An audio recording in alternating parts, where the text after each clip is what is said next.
दुनिया में सुनाई दे उसे कहते हैं खामोशी। जो दुनिया में सुनाई दे उसे कहते हैं खामोशी। जो आंखों में दिखाई दे उसे तूफान कहते हैं। हम अपनी जान के दुश्मन को अपनी जान कहते हैं। हम अपनी जान के दुश्मन को अपनी जान कहते हैं।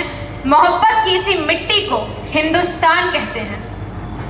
परम पूज्य राष्ट्रध्वज तिरंगा परमपिता परमेश्वर की तरह शांति, क्षमा और प्रेम को धारण करने वाले परम आदरणीय प्राचार्य फादर विंसेंट सेल्डाना, सरस्वती स्वरूपा विद्या की प्रतिमूर्ति वाइस प्रिंसिपल सिस्टर जोशीना, मुख्य अतिथि डॉक्टर सिस्टर जियो, पूज्य गुरुजनों, भैया बहनें एवं सहपाठियों, भारत के 74वें गणतंत्र दिवस समारोह के पावन उपलक्ष्य पर सबसे पहले देश की स्वतंत्रता के लिए कुर्बानी देने वाले सेनानियों को नमन और आप सबों को हार्दिक शुभकामनाएं। 140 करोड़ देशवासियों के खून का एक एक कतरा उन शहीदों का आभारी है जिन्होंने भारत की स्वतंत्रता के लिए अनेक कष्ट सहे और अंततः अपने प्राणों की आहुति दे दी। भारत 15 अगस्त 1947 को आजाद हो गया, परंतु 26 जनवरी 1950 ईस्वी से भारत का अपना संविधान लागू हो गया और तब से यह शुभ दिन यानी 26 जनवरी हमारा राष्ट्रीय पर्व बन गया, जिसे हम शहीदों के सम्मान में प्रतिवर्ष पूरे आन बान और शान के साथ मनाते हैं।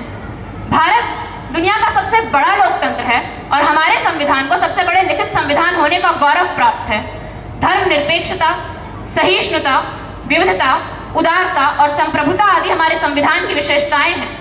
राष्ट्रध्वज तिरंगा के तीनों रंग केसरिया, सफेद और हरा क्रमशः शक्ति, शांति और हरियाली का प्रतीक है, जबकि बीच में बना 24 तीलियों वाला अशोक चक्र निरंतर 24 घंटे प्रगतिशील होकर कार्य करने की प्रेरणा देता है। अशोक स्तंभ हमारा राष्ट्रीय चिन्ह है। सत्यमेव जयते हमारा आदर्श वाक्य है। मीडिया का व्यवसायीकरण, नेताओं के गैर जिम्मेदाराना बयानबाजी, दैनिक कार्य प्रणाली में फैले भ्रष्टाचार, इतना ही नहीं अंतर्राष्ट्रीय आतंकवाद और विदेशी षड्यंत्रों ने भारत के लोकतंत्र की जड़ों को हिलाकर रख दिया है। पर हमें निराश न होकर ऐसी देश विरोधी नकारात्मक शक्तियों का माकूल जवाब देना होगा। कुछ बात है कि हस्ती मिटती नहीं हमारी, कुछ बात है कि हस्ती मिटती नहीं हमारी, वरना रहा है दुश्मन दौरे जहां हमारा, सारे जहां से अच्छा हिंदुस्तान हमारा।